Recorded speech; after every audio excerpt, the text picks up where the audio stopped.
All right, welcome back. So we talked about memoization, which is one flavor of dynamic programming. Remember, the whole idea of dynamic programming is taking one problem, breaking it down into smaller subproblems, and making sure that we solve each one at most one time by storing their solution somehow so that we're not constantly resolving the same subproblem. So one way of doing that was using memoization. And in this video, I'm going to show you a second way. So the approach that we've been doing has sort of been top down, if that makes sense, where we've been working from, let's say, fib of 7 and calculating first fib of 6 and fib of 5, and then fib of 5 and 4, and keep going down until we hit whatever our base case is, 2 or 1. And we've been starting with what we're trying to find and working down to fill in the gaps and then adding everything together. So that would be top down. But there's another way of doing it, of course, bottom up. So bottom up means that we would start with fib of 1 and 2 and add them together, and then go to 3 and add that until we get to fib of 7. So we get the same result at the end of the day, it's just we're working in a different direction. So the strategy that we can use to do this is called tabulation. So memoization and tabulation, two different flavors of dynamic programming. So in tabulation, it's usually done using iteration, using a loop. It doesn't have to be, but it's easier to do that. And we start at the bottom of whatever we're trying to solve, the smallest subproblem. And then we store the results in some sort of table, hence the term tabulation, usually an array. So we store the data in an array, and then we loop and move forward. And we add things together, or we do something with the data. We're not always adding, but in the case of Fibonacci, we will be. And then we move forward again, and we add.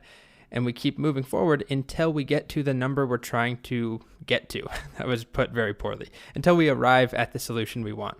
We'll talk about the time and space complexity, but as you probably already know from the earlier videos on recursion, recursion can be tough on space complexity, and often tabulation is less space intensive, but we'll talk about that later. So here's an example of Fibonacci using tabulation. So it's the exact same result at the end of the day. It calculates whatever the 5th or the 10th number in the Fibonacci sequence. And what we do is basically start off right off the bat. Okay, if you're looking for fib of 1 or 2, we'll just short circuit and return 1. Otherwise, this is our array where we will store our data. This is our table. And I put 0 here. We could put undefined. We're not really touching this ever. We're starting here. So this is the first digit of Fibonacci at index 1, the second digit at index 2, and then we just loop starting from 3 until whatever we're trying to find. If I'm trying to find the 5th Fibonacci number, we're going to loop from 3 to 5. And then we start and say, all right, Fibonacci of 3, fibnums of 3, is equal to the two numbers before it, this one and this one. And we add them together and store it in that array. So then we end up with 2. And then we move forward and we add the previous 2. So each time we're calculating a new number by adding the 2 that came before it in the array. We're tabulating them together. So here's a little animation. This is our array if we're trying to calculate Fibonacci of 6. Technically in JavaScript, it's not going to have 6 empty slots like this. In other programming languages, we actually have to specify how long an array is when we create it. But this is sort of inaccurate because in JavaScript, it's going to be dynamically sized. Anyway, so we have this array. I put an X here because we're not using 0. It's sort of an empty spot. We could shift everything over, but I like keeping it simple. So we start, we fill in the very basics. We know the first 2 digits are 1 and 1. We have to know that in order to do anything. We're working from the bottom up. So next, we're going to calculate Fibonacci of 3 by adding Fibonacci of 2 plus 1.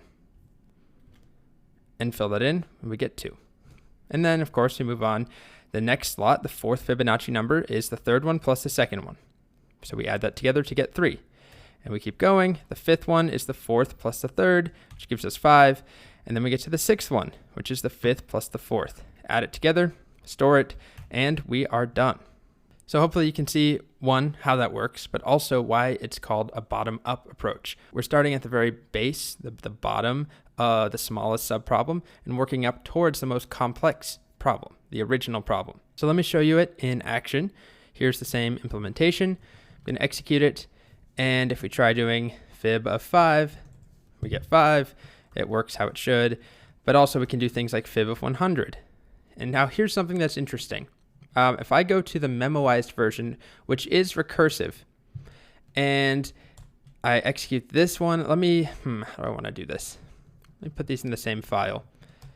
And I'm going to call this one fib memo and this one fib table. And rerun it.